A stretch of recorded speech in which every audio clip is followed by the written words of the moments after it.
Robin. Extra-strength Tylenol capsules laced with cyanide are linked with 5 deaths in Chicago, and that number might be changed to 6. Some of the bottles from the affected shipment have been found in Florida.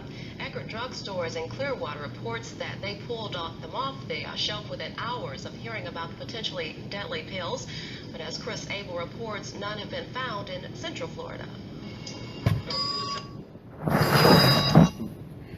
Hello everyone, my name is Aaron and I'm joined again today with Vlad, and what you just heard was a news clip from the 1982 Tylenol murders in Chicago. Hi, how are you guys doing today? I hope you're doing wonderful. Now I will start off with saying when I decided to look into the subject, I did not anticipate just how information heavy this topic really was. So there's a lot of stuff I'll gloss over, a lot of stuff I'll completely leave out.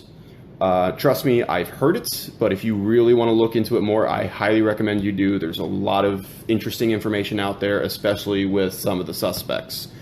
But today I decided to try something new, and hopefully, you know, if it sticks, if we like this, we're going to go ahead and try to do a little two truths and a lie kind of deal. You know, see if you can pick out what the lie is, you know, while we go through the story, and, you know, see if you can get it right. So, Vlad, as always, you know, I did the research on this story, and you know nothing about it, more or less, right? Nothing at all. All right. So, you get to play the game today for the first time. Two truths and a lie. First sentence. The original name for Tylenol, aka acetaminophen, as we all know it, was originally called paracetamol before it was introduced to the United States in 1955. Okay? Second one. In 1982, the murders that were carried out tanked Johnson & Johnson's stock so bad, and they handled the incident so poorly that it took over a decade to recover, you know, public trust and interest again. They almost failed as a company, you know. And then, you know, there was that the murders led to an ever-present and highly recognizable part of our lives as consumers, the tamper-proof seal. You know, the things you'll find on all your medicine, you know, most consumer products, you know, the reason why they're glued box, you know, ends, the reason why, you know, caps are always covered in a plastic wrap. You know, this incident is what led to all of that, you know, and, coincidentally, is also a big reason why, you know, the ice cream liquor dilemma that happened last year was taken so seriously, you know, was because of what we're seeing now.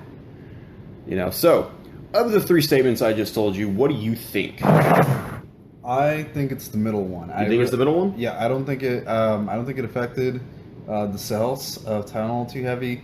I'm just kind of... I mean, 7 people died, man. Yeah, 7 people did die. But I'm just going to go ahead and assume that the majority of people maybe didn't hear about this. Like I said, I don't know. No, I mean, you just pulled up a news clipping from Florida. That is a good point. All right. You know, yeah, and as we're going to get into, this wasn't something that nobody knew. Overnight, everyone in America was freaking out. So, you're still going to stand with the second one? I'm going to stick with it, yeah. All right. The second one's a lie. All right. He thinks the second one's a lie. Whatever you guys think, we are about to find out. So, I decided, you know, get little quick information of what Tylenol is and, you know, the common drug we all know it as. Just glance through some information, you know. It was the chemical was first introduced, you know, to the United States in 1955 by McNeil Laboratories, a family-owned pharmaceutical manufacturer who at the time they had 2 brothers who took over that year in 1955, where one of them learned about a chemical that had not been introduced into the market yet called paracetamol.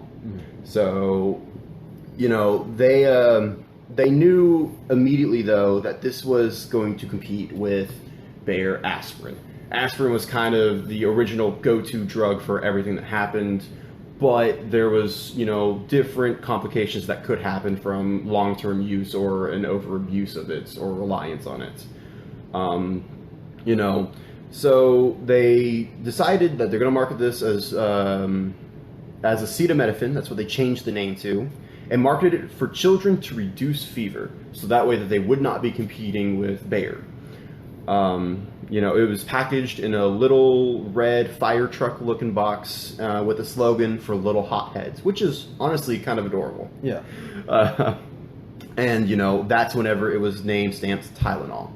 The name Tylenol actually comes from the original chemical name, which I'm going to be honest, I'm staring at it now. I thought I could say it. I can't even say it. But the name, you know, the original name paracetamol, the current name acetaminophen, and its brand name Tylenol all comes from its chemical name. You know, it's obviously I will write it down in the notes, but it's this guy right here. One right yeah, there? it's that long one. What the hell? Yeah, it is really hard to say that one. So I'm not going to try. Yeah, me neither. But, you know, Tylenol, as we know it, you know, we've discovered that it is known as an analgesic and an antipyretic, which means no pain or reduce pain and reduce fever. Two things we commonly use it for today. Of course. You know, and it was, like I said, whenever it was released, it was advertised to reduce pain and fever, but it is also known to relieve symptoms of allergies, cold, cough, headache, and the flu.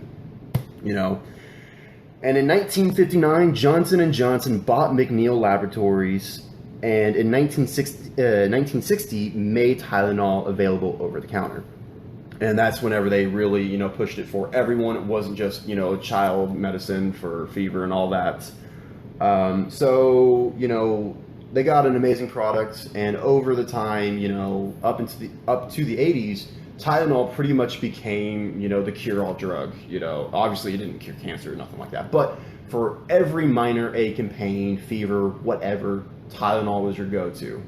You know, and everyone relied on it. And you know, Johnson & Johnson at this point had built, you know, a brand that people could trust and rely on. You know, there was nothing to worry about. But that all changes on September 29th, 1982. And this is probably the most tragic victim in all of this. There's sorry, it actually affected me a little bit whenever I was first reading into this. The first victim is 12 years old Mary Kellerman, who at 6:30 a.m. Woke up not feeling too well. She had a little bit of fever, sore throat, you know, kids get sick, it happens. Like a dutiful dad, her father decided, you know what, let's give her some Tylenol. And I should be specific because I didn't write it in my notes to try to save time.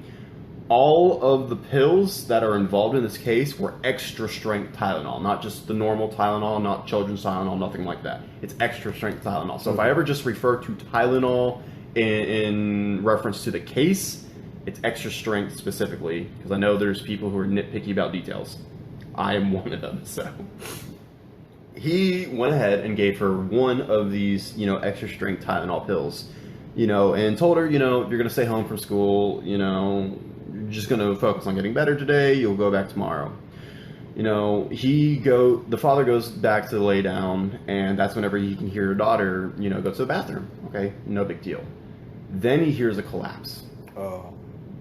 And he goes to the bathroom, knocks on the door, checks to see if she's okay, and he gets no response. And when he opens the door, he would find that she was in full cardiac arrest by the time the ambulance came. So whatever was in the Tylenol was heavy, and you're gonna see just how heavy it was. And like I said, there's a lot of information, so pretty soon I'm about to just start skimming through a lot of information. So if I miss over something or I say anything incorrect, I do apologize. But like I said, I underestimated just how packed, you know, information packed the subject matter was. But yes, she would she would be found in full cardiac arrest by the time the ambulance came. At around 10 a.m., she would be pronounced dead. Nothing you can do. She was the first. Around 12, you know, midday, in the same area, Arlington Heights in Chicago, 27-year-old postal worker Adam Janus would become the next victim. Adam, you know, wasn't feeling too well on this day himself, but there was also something else. It was his anniversary. And he decided to stay home and would, you know, go about making plans, and he would plan to relax in his bed and take a couple of Tylenol pills, and soon he would be found unresponsive and convulsing, and later would be declared dead. Around this time, shortly a little bit later in the day, 27-year-old Mary Reiner would be the next victim, having given birth to her fourth child in, just a week before, 6 days before. She was still very sore, and still in a lot of pain, from, giving birth. And this was the day that she was let home from the hospital. She decided to take a couple of Tylenol pills, but much like Mary and Adam, within minutes the poison took effect. An ambulance was called and Mary collapsed and convulsed around this time. She would later be pronounced dead at the hospital. So these are 3 deaths that people died within, just a few minutes, or at least was on the verge of death within a few minutes. It's very fast acting. But so far, no one's got any fucking clue. These are 3 isolated incidences that happened within hours. I believe more or less all these patients went to different hospitals to be treated. So again, there's a lack of communication that could happen here. Were they all in the same They were all within the same general area of Chicago. Okay. But they were not like neighbor to neighbor to neighbor. So yeah. Nothing to be confused there. And here's the second biggest tragedy. Around 5 p.m., the Jainus family, after receiving the news of Adam's death, they come back to his house to mourn. His brother, Stanley Janus, would, he also, I read, he suffered from back pain and all that. And he would go to, relax and try to deal with the mourning, and he would take some of the extra strength Tylenol himself, 2 more pills for him. And around this time is when his wife would call her family and give them the news, and then she would take the Tylenol herself to help relax. Moments later, Stanley began to experience the same symptoms as the previous victims. He began to fall down, he collapsed, and this is when Teresa would call the ambulance. Obviously you're freaking out. Your brother-in-law just died, and now your husband is, about to die. It looks like you don't know what's happening. All you know is convulsing. Shortly after she called, she would also collapse. And by the time the ambulances arrived, very shortly after, keep in mind, they were just there earlier that day. So they were very close by, and, everyone's completely confused. Some things that they noticed, by the time it was a fire chief, I can't remember his name, I didn't write it down. He would stop by and he would comment on how he noticed that the streets were packed, that there were 4 people working on, Stanley, and 4 people working on Teresa, and they noticed that by the time something happened to Stanley, it would happen to Teresa just moments later, the exact same things, and they're completely baffled. Yeah. Of course, rightfully so, they're confused. With everything that happened to Stanley, like I said, what happened to Teresa, and then we're going to get introduced to Dr. Kim. He was the man who gave the bad news about Adam to his family. A nurse rushed to him, giving news that he later determined that the family's victims fell to poison. He called experts until one Dr. John Sullivan was able to determine it was likely cyanide. He was able to come to these conclusions whenever the nurse told him that the family had come back. Reasonably you're thinking, okay, there might be, some other like heartache or something, just from the stress of the situation. That's where the nurse explained that no, it was the brother and the brother's wife. And so now they're completely confused because these are 3 young individuals. They're healthy in the prime of their life. What's got them to collapse? It's because of these 3 that, they were able to get really proactive and really get ahead of the case and figure it out. And it's going to be a specific nurse that we're going to talk about later who kind of is a big player who put all the pieces together. So like I said, Dr. Kim, tried calling several experts until he reached one Dr. John Sullivan and was able to determine that it was likely cyanide based off the symptoms that Dr. Kim was explaining. So blood was drawn to be tested by the family. And this is the nurse I was talking about. Nurse Helen Jensen would later figure out, after talking to the family to figure out what happened, she discovered the common link. She discovered it was Tylenol. But we'll get to that point later. While this is all going on, 31-year-old Mary McFarland took some Tylenol for a headache at her job and would collapse trying to plead for help from her coworkers in their break room. You know, one detective, I believe John Pishos, can't read my own handwriting for a second, was now becoming involved in the case. He went to the basement of the Janus house to search for more clues. It was around this time that Nurse Jensen found, you know, the Tylenol bottle missing 6 pills in the upstairs bathroom cabinet. They were sent there, you know, by public health officials to investigate what was going on. The reason Detective John Pishos went, you know, downstairs, like I said, was that they believe cyanide may be involved. So when they get down to the basement, he and his men discovered that Adam seemed to be a metal worker of some sorts. Whether it was his job or hobby, he never made that conclusion right then and there. But it was evident by all the material and everything that was in the basement that he was a metal worker. And one thing to note about metalworking, especially around this time, is that certain polishing chemicals contained cyanide. However, whenever they investigated, none could be discovered. They found no cyanide there, so obviously it wasn't Adam. He didn't accidentally dose himself or anything, you know. Almost forgot where I was in my notes. Sorry, it's just... I just reading over these facts, you know, with 7 people, even a family, such a young child, you know, and just... It's crazy. Yeah. It's crazy. God, is it crazy? Just so many people, and it's just how quick they died. It was minutes from taking it to ingesting it and then gone.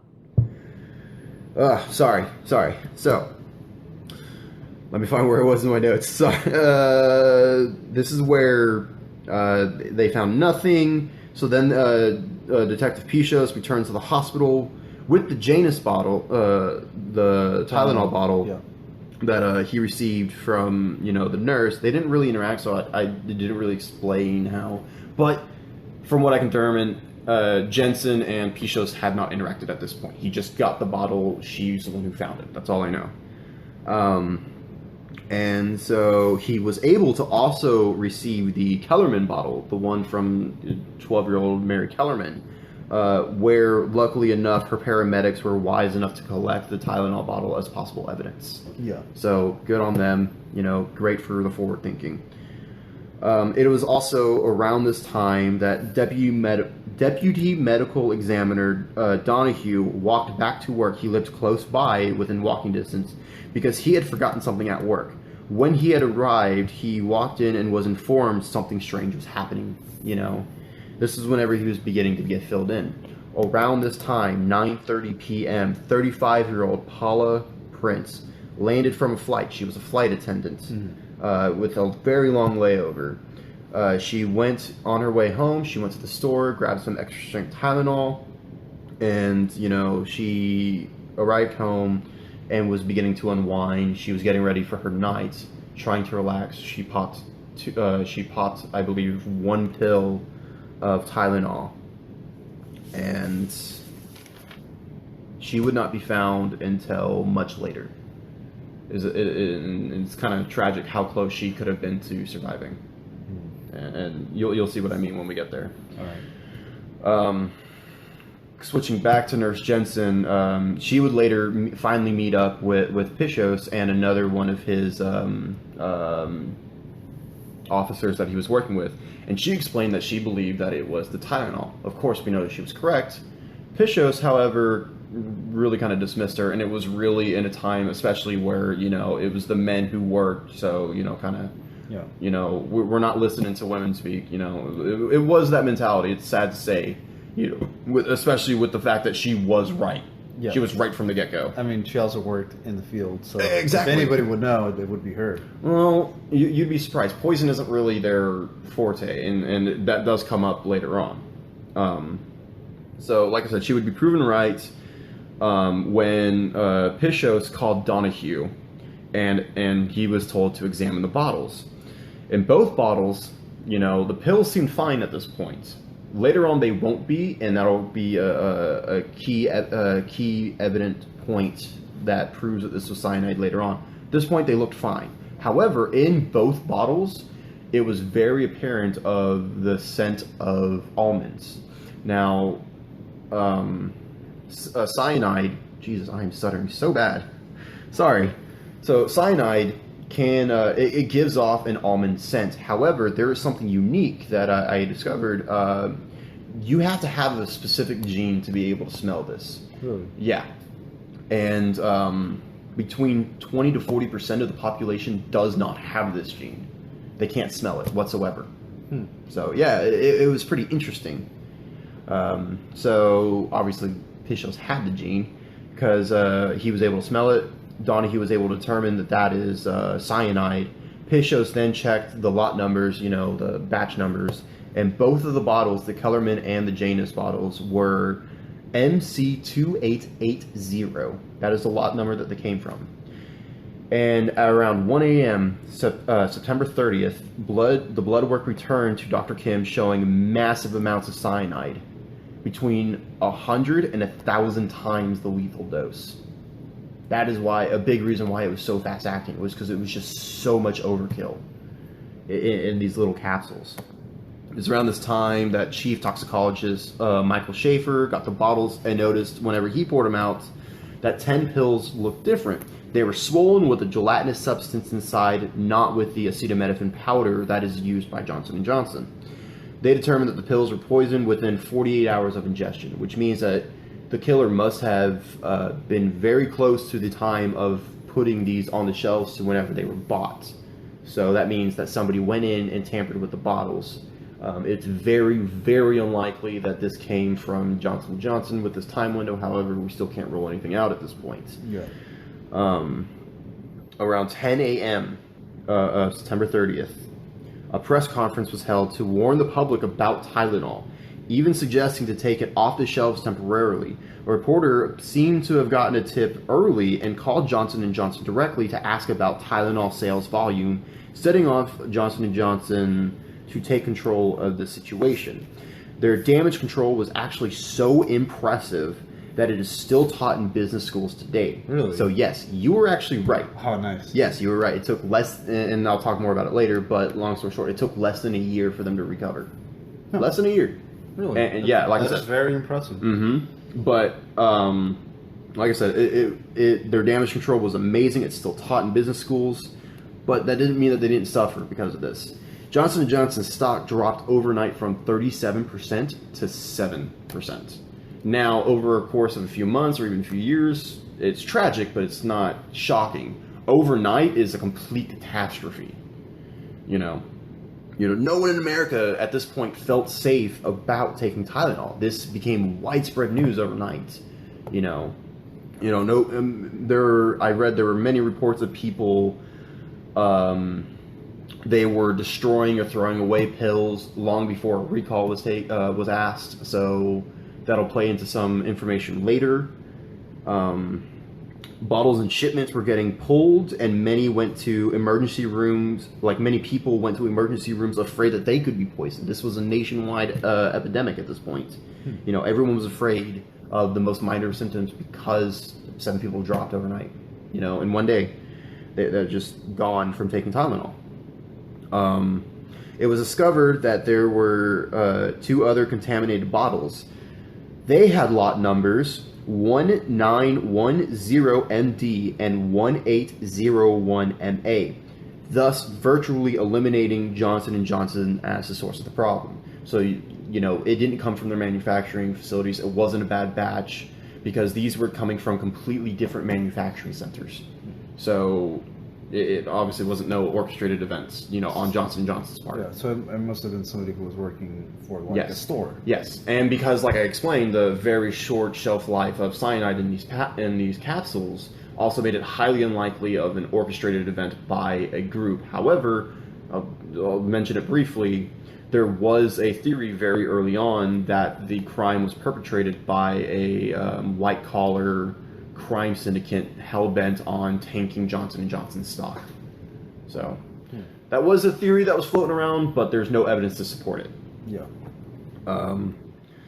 It is also around this time that criminal profiler John Douglas, now that is going to be a very important name, not just for this case, but for many cases, and if our audience, recognizes that name, the long and short of it is that he is a very well-respected and well-informed individual that worked for the FBI.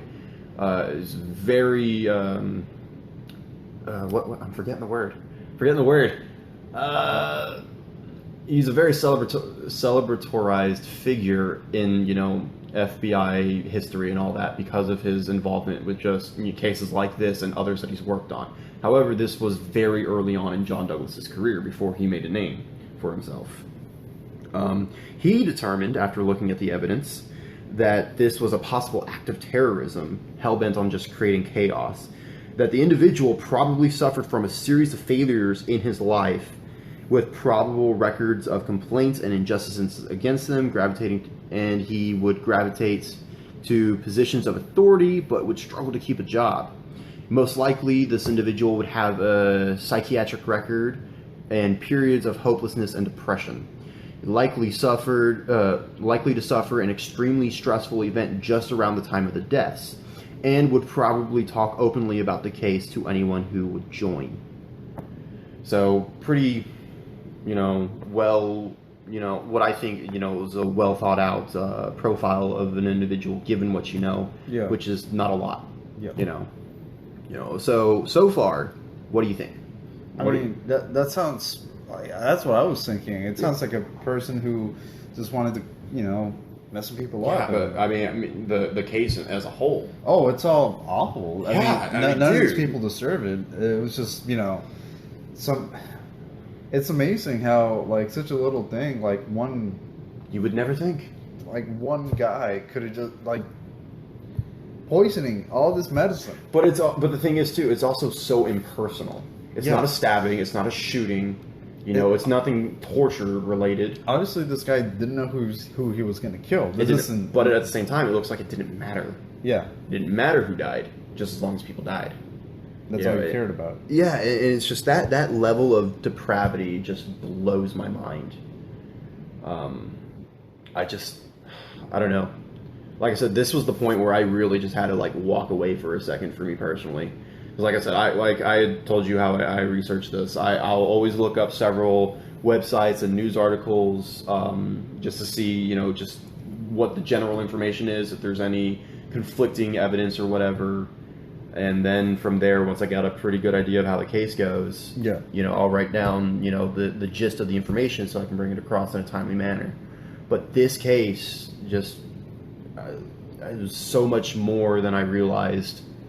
And it really gets you to consider, the measures we go for now, with all of our stuff, It makes you wonder, who's handling your food, who's handling, who was there right before you, it's, oh God, it's a lot, but from this point on, is when we're really going to talk about the aftermath and how, how the public and Johnson & Johnson responded to the event. Yeah. So now, it's really up to Johnson & Johnson to put on the face and get in front of this, after, all that's been happening. So this is whenever they really start, working hard to build that trust back with people. They want to keep their customers' faith, as any good business does. This is when later on Tylenol was reintroduced after Johnson & Johnson worked with the FDA to create the tamper-resistant seal. This is where the start of all those little sealed packages come from, on your peanut butter, on your medicine, the whole shebang, Tylenol had a 3-part safety measure from this point on. The sealed cardboard box, the plastic-covered sealed cap, and the tamper-resistant seal. And they also went an extra step further. This is whenever they introduced Tylenol in what they call the caplet form. That's the little compressed, powder pills that we also know today.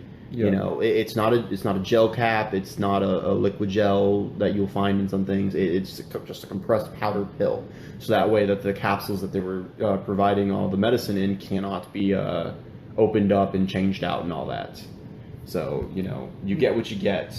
You know, this is what really first, you know, brought people's faith back into Johnson & Johnson. And honestly, they also, I mean, because you're right, it does change the rest of, like... It changes everything, I mean, you know? And it sucks that it takes tragedies like this for a lot of, you know, good things to happen. But the safety seal is, like, a great idea. It is great. I'm surprised we haven't had earlier. And that's a common argument that pops up with a lot of people is, you know, why can't we be preemptive to a lot of stuff like this? Why does it take a tragedy to get to this point? Well, that's a combination of, you know, consumer reliability, you know, keep the same products that people enjoy, don't change it up too much unless you need to, because then people are going to be like, oh, what happened? You know, freak out. It doesn't always happen that way, but it's also, you know, keep business costs low, because again, you got to realize that adding all this extra stuff does add cost, you know, to each little capsule. It may be 3 cents per thing that it adds overall, but this also takes up time, and 3 cents per bottle, and I'm throwing out random numbers, you know, they could ship out 185,000, you know, these bottles. We'll multiply that by, you know, 3 cents, and that really starts showing you, you know, what they do. And then on top of it off, what they sell per year, that's a massive amount of money that's being put into this little safety measure. Yeah. So it takes a lot. And again, there was, and for this argument specifically, they should have already had the safety seal on it and all this. I didn't write it down, but I feel it's worth mentioning that there was already like 300 complaints for various products from Johnson & Johnson, not just Tylenol, where various substances were found in, you know, several of their products. You know, it could be toenail clippings, it could be mold, and I found in one case of talcum powder. It could be a metal shavings. I was heard in one case of tiny little capsules for children. Wow. Yeah, like there was a lot of these, and it was just kind of pushed under the rug. And this was before they were forced to hand over all their, you know, all the complaints and files against them. You know, before this, they were able to kind of keep that to themselves and keep it on the down low. So the, you know, majority at large had no idea that these even happened. You know, so they weren't worried. They had faith in the product. You know, so like I said, they given what I know now, they should have had it beforehand. But unfortunately, this was an incident where it took a tragedy for the company who was, I believe, in a small degree, is partially responsible, because they've had warnings before that it was possible to that shit can get in, they can tamper with it. It took a tragedy to fix this mistake. You know, it took 7 people dying to make a change that would benefit everyone. It sucks. It really sucks, but it happened. Because of it, in 1983, Congress introduced the Tylenol Act, which made it a federal offense to tamper with consumer products and pushed to make all consumer products tamper-proof. Again, why I said it was such a big deal about all the fucking ice cream liquors, you know, who are opening up the Bluebell. Freaking love my Bluebell. Yeah. It's a Texas staple. Yep. You know, and you're just ruining it. You're ruining it for everyone, you know? Pretty much, yeah. Because you want to make fun of a joke. Well, who knows? You could have hepatitis and not know it, and now somebody else has it. And I know that's most likely not how it goes. I'm not a biology major, so don't fucking hate me, audience. But my point still stands, you know? You could contaminate it that way, and then somebody goes to buy that fucking ice cream, and now they got whatever you got, even if you knew or did not know. I mean, especially now, you know, what's going on in the world. Yeah. Dude, oh my god. But I don't want to... Yeah, that's a whole... Yeah, it's a whole another can of worms. We'll talk about that another time. I'm sure whoever's listening to us already, you know... they already, you know, they can date it. They can figure out what happened. Yeah. Coronavirus, if you really need to know. You know, and all how that affects everything and all the primary, you know... But hey, it's all connected, you know? Yeah, it's all connected. There's all reasons for it. But again, coronavirus is COVID-19, subject for another time. So this, like I said, you know, 1983 Tylenol Act made everything better. Yeah. You know, Johnson & Johnson got ahead and did all this before it was even pushed into a bill.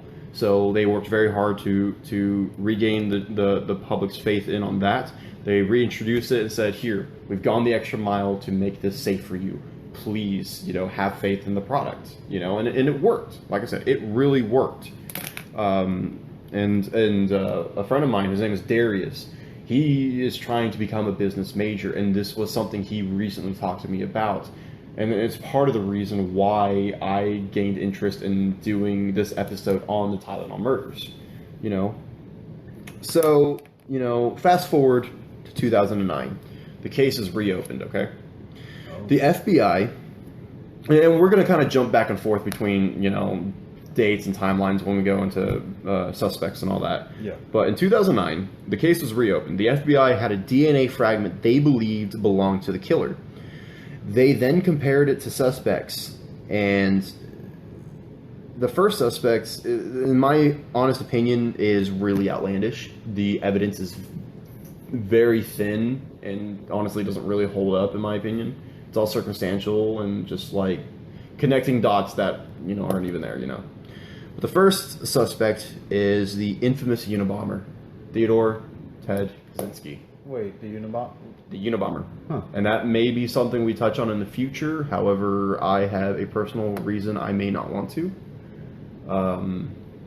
No one I knew related to the event is just, I don't know, Ted Kaczynski was something. I'm gonna break down and be a little open about something real quick. I, like most people, especially in our generation, I've had psychologists, I've had shrinks. Unfortunately, Ted Kaczynski was a name that I heard very often between my parents and my child psychologists. And so just for me personally, it just carries a bit of a stain. Yeah. I mean, I'm fascinated by the case, but because of that weird, estranged personal connection for me, it may be something we hold off on talking about for a while, but it's definitely worth the research and is important to understand because of what he did and how it affected us at large. If there was ever a supervillain, Ted Kaczynski could be named one. But like I said, subject for another time. The reason, so to get back on topic, the reason that people name him as a suspect is because he is an Illinois native, and his first bomb was in Chicago. His first bombing. Huh. And this is interesting too because there is a possible eighth victim named J. Adam Mitchell.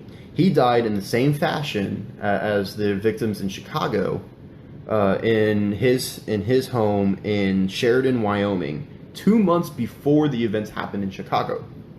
Now, also to help the timeline for people who don't really know too much about the Unabomber bombings and all that, pretty much all of that happened after this. So the Tylenol murders happened before the Unabomber was ever known or even started. Mm-hmm. So some people think that this might be his first attempt, to incite mass panic. However, there was no letters ever sent out. He never tried to claim it. None of his usual signatures were really found in association with the case. The reason why J. Adam Mitchell kind of stood out for people thinking that it was Ted Kaczynski was because Sheridan, Wyoming is a city that's along the way from Chicago to Ted's cabin in Montana. You drive straight there, you'll pass through Sheridan, Wyoming. So a lot of people thought that between his trips back and forth while Ted was planning this, that he was testing it on some random dude in the middle of nowhere that wasn't going to be part of the epicenter. So that's where a lot of people think.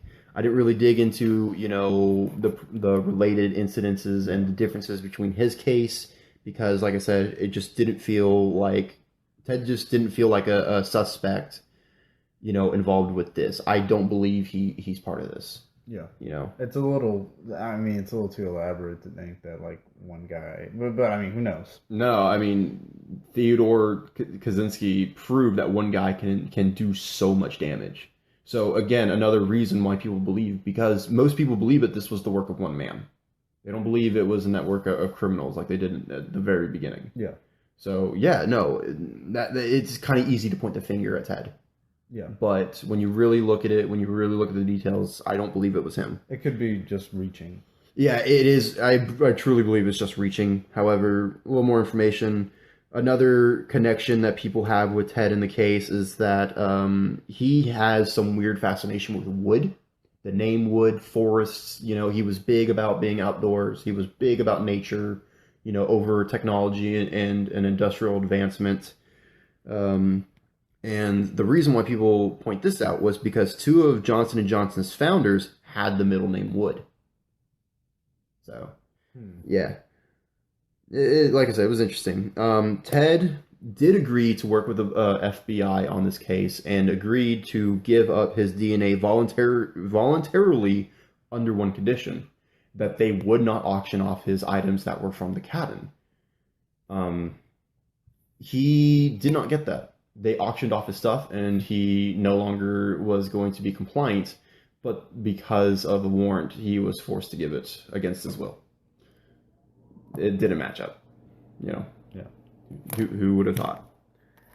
The reason he wanted all of his stuff, to not be auctioned off was because he claimed that if the evidence if the DNA test did wind up, naming him, he would need the items that were going to be auctioned off to prove his innocence. So, I mean, it makes sense. Theodore is known to be a brilliant man, but they just didn't listen, Yeah. So, I mean, that's all for Ted. What do you think? Do you think he could be the guy, or do you think it's just reaching? I think it's just reaching. Yeah, it's just nothing really there for him. Then we come to a second guy who I believe far more likely. However, I kind of think he's a tie between the third suspect that we're going to talk about. The second suspect we're going to talk about is one Roger Arnold. This was a dock worker who was noticeably really eager to talk about the case in a bar. Now, his eagerness in this particular bar caught the attention of some people, and somebody wound up calling the cops and pointed him out. Now, this is where it kind of devolves into tragedy, because there is one more, I'm going to say unrelated victim. There is one more person who died while all this was going on because of this, but it wasn't because of a Tylenol poisoning. It's interesting to point out, too, that Roger Arnold had a lot of interesting connections with some of the victims. He worked at a jewel warehouse with Mary Reiner's father, the second victim, I believe. Was it the second or the third victim to die? It was the third. And yeah, he worked with her father at a jewel warehouse. Adam Janus got his bottle from a jewel convenience store. Reiner purchased hers across the street from Arnold's wife's psychiatric ward. So his wife, where she was being held, for mental whatever, I didn't look into that. Right across the street is where Reiner purchased hers. It is also believed, but I couldn't confirm, that the Tylenol that Adam Janus bought came directly from the warehouse that he worked at. So, like I said, a lot of weird, interesting connections there. So, whenever the police start, they take him in, they start looking into, his history, his background, his home, his car, and all that. They found how to, in air quotes, crime manuals. They were found in his home, along with chemistry equipment, such as beakers and test tubes, and they also found a bag of white powder. However, when they tested it, it was potassium carbonate, not potassium cyanide, like had been found with all the other pills. When asked about it, he said, he pretty much said that he's not going to tell him what he was doing with it. He just said it was nothing illegal. So, really sketchy guy. Yeah. I mean, immediately kind of makes himself look like he could be the dude. Oh, yeah. No, really does. However, there's one thing that kind of makes me feel that it wasn't him, and it's just how bold and brazen he is.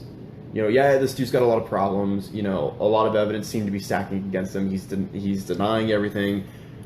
It feels like he could do it, but I'm not completely sold that he did do it. At least not by himself, But there's no evidence that anybody ever conspired with him. There's no theories about that. So, purely just me. But he definitely seems like Definitely, at least, Yeah. if for nothing else, an extremely shady character. He's very suspicious. I mean, if he hasn't done anything before, he's going to do it soon. Yeah. Well, and also playing devil's advocate, he probably was denying anything of this because of some other personal illicit activities unrelated to the case. Yeah. Which is a big reason why he's going to want to deny. You know, he may not be involved, but it doesn't mean he didn't have something he to could do have with just something else. he could have just been a fan of the guy who did it. He should, Could have, but you know, at the same time, you know, this was very shortly after. This isn't like some cult following that, you know, you would see with some serial killers or the like. But I figure that's why he was talking about it at the bar. He wanted to talk about the case. He really did. He was excited about it. He was. It caught his interest, and like, I'm not gonna lie, shit like that happens, you know, in our modern day. I want to talk about it. I want to look into it. Yeah. But I'm not going to be the first asshole that goes to the bar. It's like, man, have you heard about what's been going on in the news about how 3 people just died in some fucking weird suicide, cult, murder explosion thing? No, I'm not going to do that. Yeah.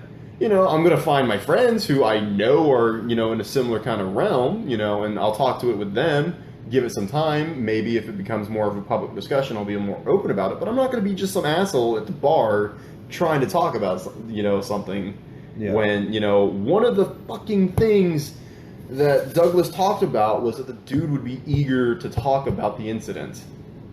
That kind of nails the coffin in your case, dude. Yeah. I don't know. That's crazy, man. I don't know. Dude's an idiot. Yeah. Dude is an idiot. However, like I said, so far, there's nothing truly linking him to the case yet. Yeah. You know, a lot of circumstantial stuff, but nothing to pin him with. So they bring him in, where he refuses to take a polygraph. You know. Huh. Yeah, he just says, I'm not taking a polygraph. So they can't, you know, get him on anything like that. Once again, could just be, you know. Yeah, again, on something completely unrelated, but still he was doing something shady. He just didn't want to be involved as much as possible. So, again, little evidence, he was free to go. Eventually, he believed that the person who called the cops on him was one Marty Sinclair, the bar owner of the, you know, bar that the incident happened. So he believes that this Marty character was the guy who sent him in. So he decides in 1983 he's going to start following Marty, and he followed him to his bar, and then he waited for him to, you know, leave. Like, Marty went in, he waited for Marty to leave. He saw Marty leave, and that's the point where he walked up to him, came up and pointed at him, saying, "You turned me in," and shot, killing him. Here's the problem. After he shot him, he realized the man he killed was not Marty Sinclair. Instead, the man he killed was one very innocent bystander, John Stanisha. John Stanisha just happened to have a, you know, massive resemblance to Marty Sinclair. So it really just was a case of wrong place, wrong time. Yeah. And for this, Roger would be sent to jail. In 1915, what am I saying? January 15th, 1984 is when Roger was tried and convicted of the murder. He was sentenced to 30 years. He only served 15, and this piece of shit died in 2008. So we can't even talk to him now. You can't even confirm or deny Yeah. it. Yeah. But, you know, like I said, to me personally, he seems like a really strong candidate. However, there's enough in there that kind of muddies the water on my final opinion. Yeah. So then we're going to come to our third and final, you know, suspect theory. This is the one that I really had to chop down a lot of information on because of just how much was known about this dude when all this came out. But I'm going to try to go through a very short timeline and just, like I said, I'm going to gloss over a lot of information. It's definitely well worth it to invest your time to look into this character if you want to know more, because there is so much that I had to leave out and gloss over that really provides extra context to what's going on. So if you're ever confused by some things I said, that's why. So on October 6th, 1982, you know, just a month, you know, just not even a month, just a few days after, you know, the poisoning, Johnson & Johnson, they received a ransom letter, you know, asking for $1 million. I did not write down the ransom notes because it was a lot to write down. But the gist of it was this supposed person had pretty much said that this was such an easy crime to commit. It cost me less than $50 to even get started. I was able to do this in my car. I was in and out, and no one could even suspect me. If you're okay with the deaths and the public fiasco, do nothing. However, if you want to resolve the incident, give me $1 million, and this is the account to put it in. Okay. They did find a fingerprint on this ransom note, and they found out that this ransom note was sent by one James Lewis. Real quick, to note, because I didn't write it down in my notes, but I know it off the top of my head. The account number that they used was not James's. It was for a different individual whose name eludes me right now. However, when this individual was questioned, because obviously the FBI can track your account number and figure out who the fuck you are, they go to this individual where he's obviously surprised. He has nothing to do with it. God, me not knowing his name is actually kind of bothering me right now. But I know for a fact that he was known as like one of the last Miller guys, not Anheuser, and the Miller family fortune that owned, the Miller company. Yeah. However, he himself did not own the company. He owned a series of rental lodges, I believe. So obviously they believe him. They don't suspect that he would, try to send a ransom note and be stupid enough to say, "Here I am, give me the money." Pretty much is what it gave the impression of. So they asked this individual, if he had any known enemies, to which he points out James Lewis and Leanne Lewis. However, at this time, they did not go by these names because they are a very shady couple, extremely shady. But we'd later figure out that that's what their names are. So some interesting information about James Lewis. At 19 years old, this guy chased his mother around with an axe. Ooh. Yeah. So, Yeah. For science, something's not right up in the head. He would also, in 1966, be committed to the Mississippi State Mental Hospital after taking 36 Anacin pills, and would be diagnosed with catatonic schizophrenia. So now you can start seeing, he's a troubled person. He's starting to have a medical, record built up on him. He's got some trouble going on. He just can't get it right. Starting to look back at, Douglas's, initial profile on who this guy could be. Yeah. So this is why a lot of people suspect that Lewis was the guy who was behind the murders. But and he does not do a good job of clearing his name. However, the case is still unsolved. But pretty much everyone who's looked into it believes that he's the guy who did it.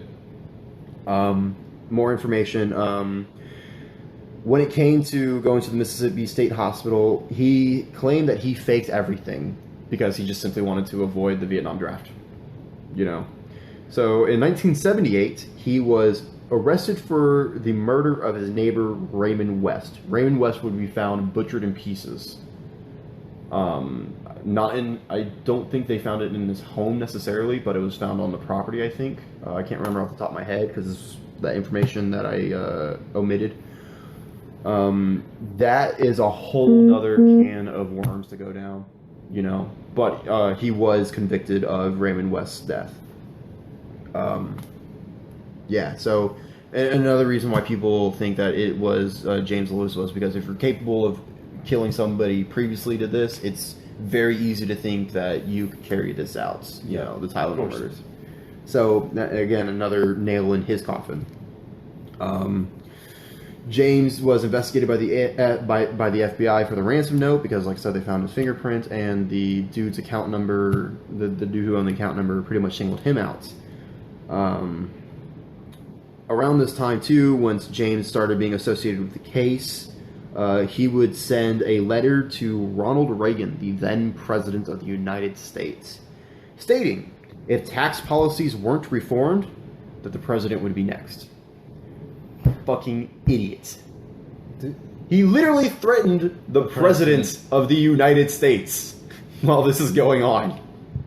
All right, so this guy has issues. Now, I kind of want to know, like, this Sorry, guy, just I know this the guy stupidity. sounds. This guy sounds like he would out himself. Like, Oh my god, he tried so hard to defend himself and did everything wrong.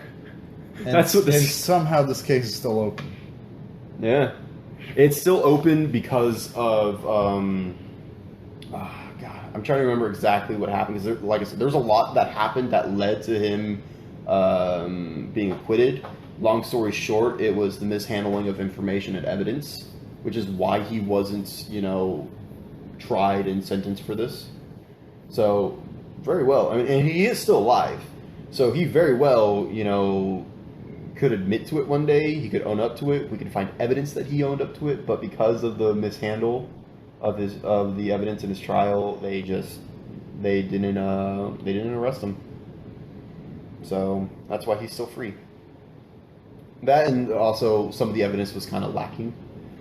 However, he didn't get away scot-free. He did serve jail time for the ransom note. I'll get back to that here in just a minute.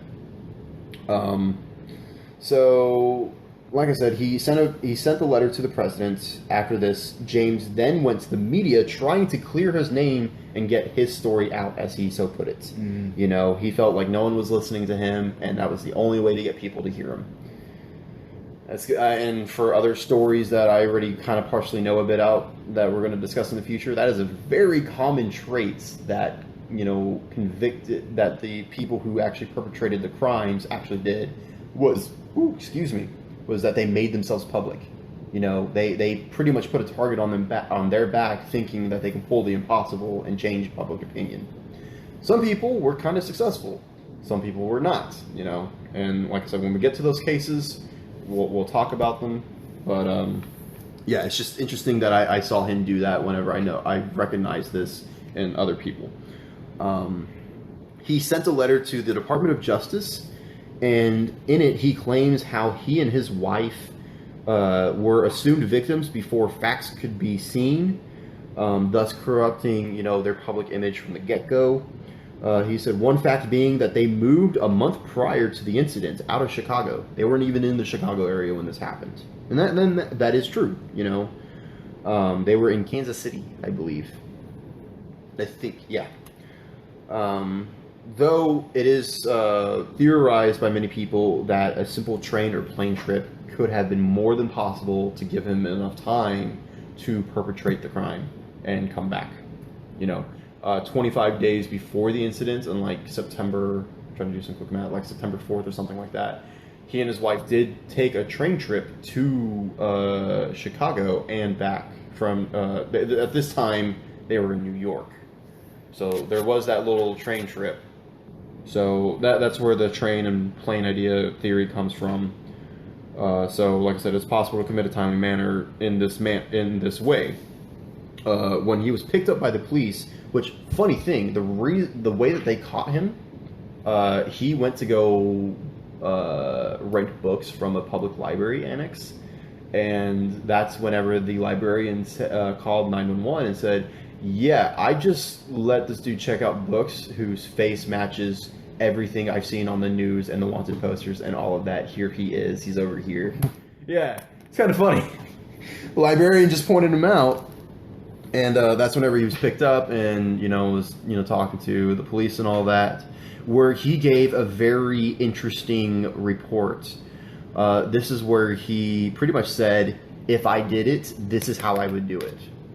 More or less in the TLDR, that's what he said, giving them extreme details about the possible tampering that he believed could happen with this case.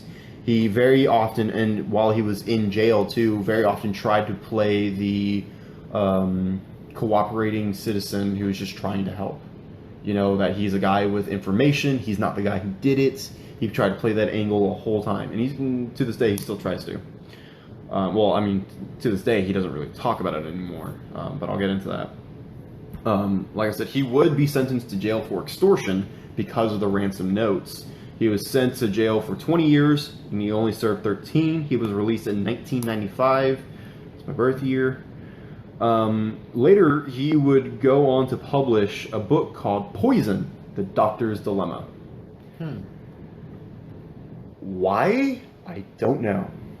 You've already been outed pretty much as suspect number one in a poison-related incident. And this dude just keeps adding to it. Yes, he just adds to his problems. And It's like that target's not big enough. Yeah. Right? It's not big enough, man. I need more. I need more eyes on me. I don't get the rationale. If obviously, playing hypothetical, if I were to commit some massive, nationwide scare of this level, I would do everything I can to get the fuck out of the United States. I don't want anybody linking anything to me. I want to get the hell out of here until shit dies down. Come back whenever I'm pretty sure everything's okay. Be like, yeah, I was on a 3-year vacation in Europe, kind of just backpacking when all this happened. Yeah. Just shit like that. I would not try to out myself as public enemy number one because of this. I mean, he was not listed as public enemy number one around this time, but you know what I mean. Yeah, he's not very subtle about it. No, he is not subtle in the slightest, and it just blows my mind. But like I said, he released this book in 2010, and the basic plot circled around a doctor investigating deaths resulted by water poisoned with lead in a southern Missouri city. Yeah. So you can see you can see the stupidity. It's so thick you can cut it with a knife and smear it on toast. It's ridiculous. Around this time, whenever he published the book, he went on public access TV to promote his book, where he gave a 40-minute interview. But unfortunately for him, most of the questions were directed to his role in the murders, in the 1982, Tylenol murders, where he refused to comment and referred everyone to his lawyer. It's the only smart thing he did. The only smart thing he did was say, talk to my lawyer. And like I said, there is so much more information about Lewis, but I had to just omit so much information just for time's sake because, like I said, the benchmark I wanted these episodes to be was around an hour, and we're already reaching the end of that. We haven't even begun to truly discuss the case as a whole. Yeah, that's the basic gist of the 1982 Tylenol murders. It's ridiculous, This is a case that's still... It's still unsolved. Still open. That's crazy. Still unsolved. Dude, it's happened a while ago, and there's all these Dude, it happened almost 40 years ago. 40 years. That's crazy. Yeah. Dude, blows your mind, man. And also, it can't be understated just the effect it had on us as a whole. Like I said, people stopped taking Tylenol altogether. There were people going into hospitals claiming that they could be poisoned. They don't know. Nobody had enough evidence yet to say otherwise, I mean, this case did change the way we package our medicine, food, everything, really. Yeah. Anything that we're going to eat. And not even that. It also, it just... Sorry, I just keep going back to thinking, about Mary Kellerman. It just, 12 years old. You have this stable medicine that everyone's relying on. Your dad gives it to you, and then that's it. You're dead. A family of, 3 members of a family, Adam, Stanley, and Teresa, also all dead. One family suffered 3 losses on the same day. Yeah.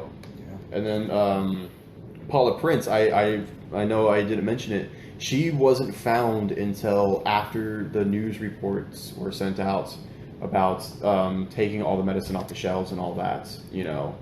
She was found in her house after a courtesy call was sent out by a friend of hers, but she missed a lunch date around 5 o'clock, around earlier that day. Police stopped by around 5 p.m. and they discovered her dead body after the announcement had already been, about the, don't take Tylenol or anything like that. She was believed to have died just hours before the news became public. How many deaths was that? 7 total confirmed. And like I said, then there was also the possible 8th victim of J. Adam Mitchell, and then there was the unrelated but related death of, I forgot his name for a second. I know I just said it, and I'm hate myself that I forgot it already. John Stanisha. Stanisha, weird name. But yeah, like I said, all in all, 7 people directly affected, and another, just casualty of the incident, and another that was suspected. Like I said, Ted, I really don't think is part of it. He just too many loose threads that people are just trying to force together. It just doesn't sit with me. But the other 2 guys, Arnold and Lewis, they really seem like good contenders. Yeah. But I personally could not tell you which one I believe was more likely. They're both very suspicious. Very suspicious. There just so happened to be more information about Lewis. Yeah, no thanks to him. Well, because he pretty much contacted every leading authority on criminals and criminal justice from the get-go. Roger Arnold was just a man who was angry. Yeah. Just I don't know. Like I said, I don't get the rationale behind it. I don't get how people can do that. I mean, to a certain extent, I can get the cold hard logic of certain things, because I personally had an interest in criminal psychology and sociology and stuff like that from a young age, more out of a fascination. And so, to an extent, I can get the mentality it takes to get there, but just as a pull person, the trigger on something like that, I mean, that's to actually do it is a whole other thing, and it sits very heavily with all those affected. And like I said, even today we see the effects of it with all of our tamper-proof seals, with the Congress passing the Tylenol Act. It's a big deal for a reason, and our generation especially just doesn't understand that. One subject matter that we will probably discuss in the future was something I've constantly seen listed as the code children. The children who give the names to the codes and alerts that we are familiar with today. Like if you work in retail, like I worked at what was it, Big Lots for a short time, and there I was first introduced to Code Adam. Adam was a boy who was taken out of a store by an unknown, I believe. I don't know too much about it because I haven't looked into it personally, but he was taken out of a store and was, to my knowledge, was never seen again.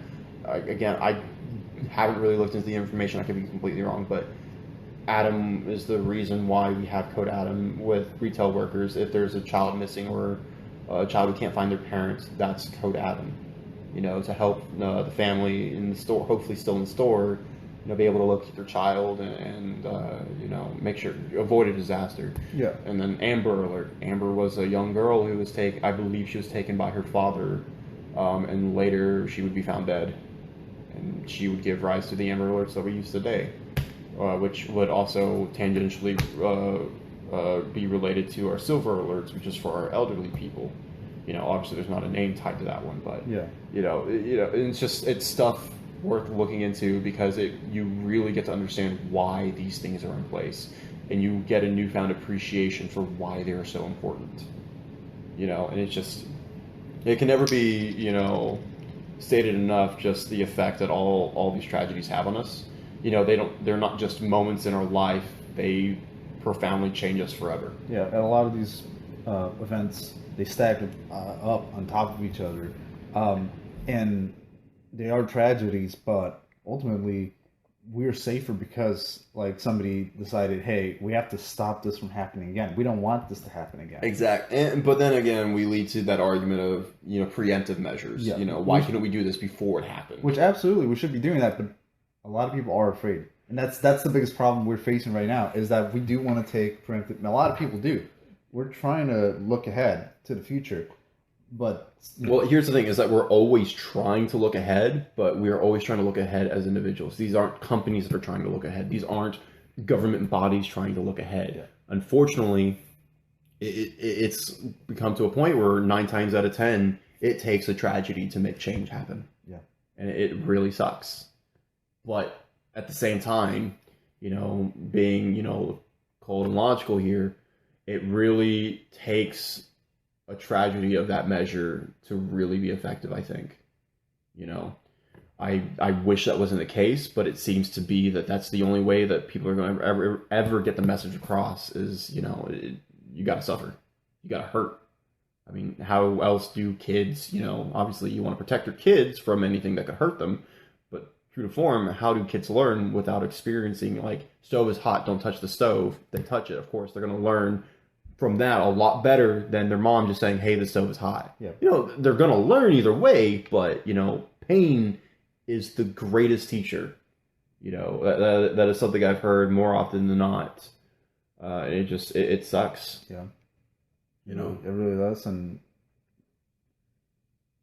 But I'm thankful that, you know, we decided, hey, let's you know, to do something about it. Yeah. So, and you know what? It wasn't just it was just medicine, food too. You know, all sorts of stuff that could easily be tampered with. Yeah. You know, every time you go to the store, we check to make sure these things are, you know. Yeah, that they're well protected and sealed. You know, that's why you'll see on a lot of like metal lids, like you're trying to show me right now with the pickle jar, they'll have that seal top where, you know, it would say if the seal is broken, if the seal is popped, do not use item. Yeah, because of possible contamination. You know, and like I've said with all of our medicine too, with the tamper seal, the foil that we have on top of it, on a lot of our condiment bottles, how they have that plastic, you know, pull, you know, seal on it too. Yeah, you know, they're important measures for a reason. You know, it can never be stated enough. So, I did not expect this story to you know, visibly impact me so bad like it did. But again, it gives you a newfound appreciation, you know, for why we have the things we do, why we have the safety measures that we do.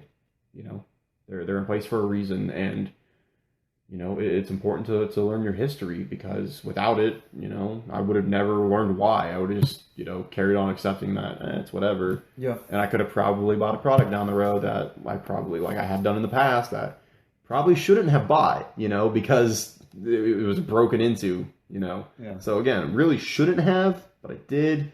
But now, because of me researching into this, it's just like, no, I will not. I will make sure my products are good. I will make sure that they are sealed and protected. Yeah. Because I'm not going to be, you know, another tragedy like that. I don't care how minimal the risk is. I don't want it. That's right. So, we are going to wrap up here. You know, I did not write down the information for any possible tips or helplines for cases like these. However, I will do my best to make it a common practice in the future for any unsolved cases that we look into.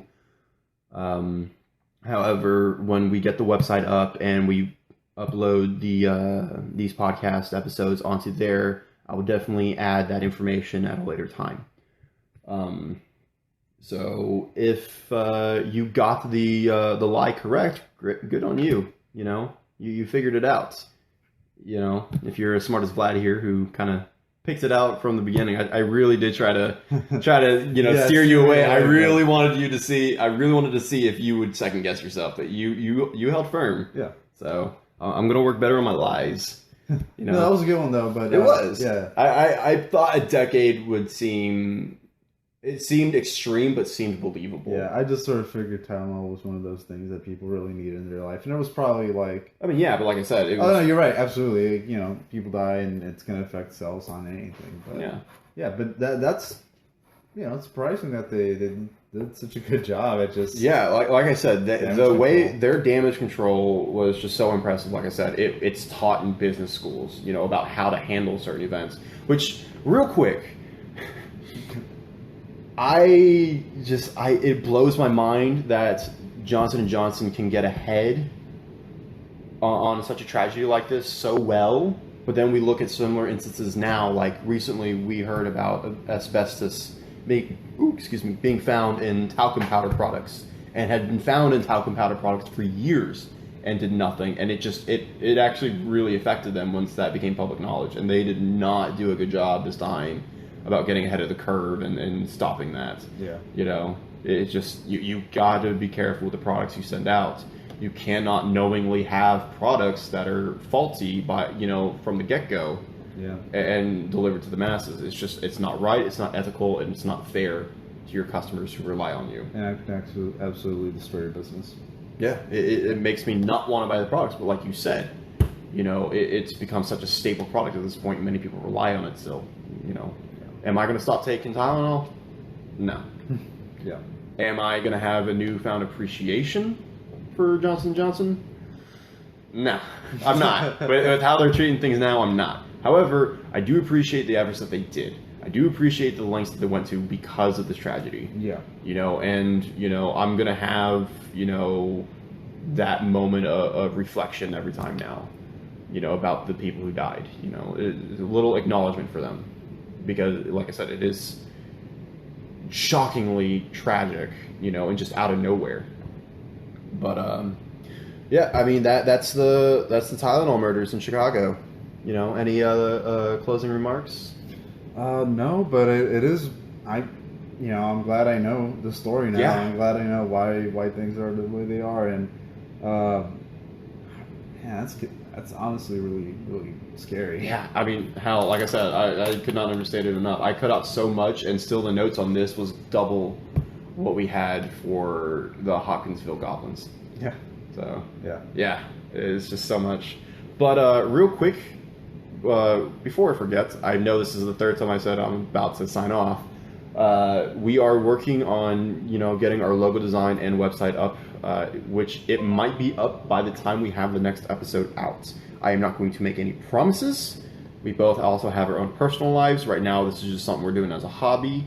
However, if this does grow into something more, obviously we're going to invest more time into it, more research, and more production into it. So, like I said, I don't want to make any promises to people and we not be able to follow through. But these are the things we're planning. So soon we will have our own website. Oh, I completely forgot. We went the whole episode without saying what our name is. We finally figured out a name that we both agreed on. Yep, that's right. Yeah. We are going to call this podcast Files Obscura. Because it just was something that kind of came to me out of nowhere and just kind of fit, So I hope it's a name that you all enjoyed because it's a name that we're going to stick to. I already changed a lot of our emails and information over specifically for this podcast to, stuff related to Files Obscura.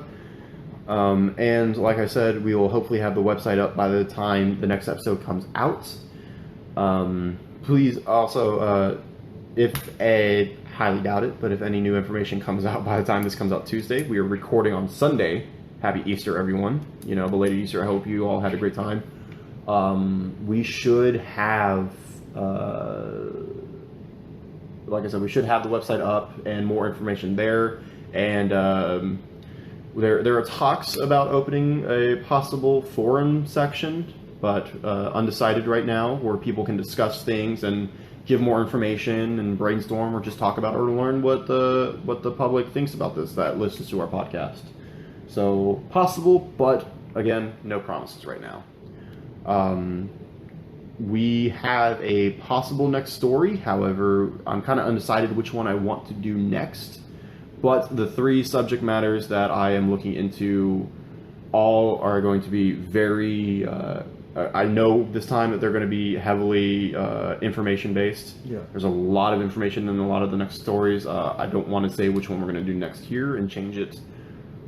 So, without anything else, I'm done rambling. I'm done annoying you guys. I hope you all have a good one, and we will see you next Tuesday.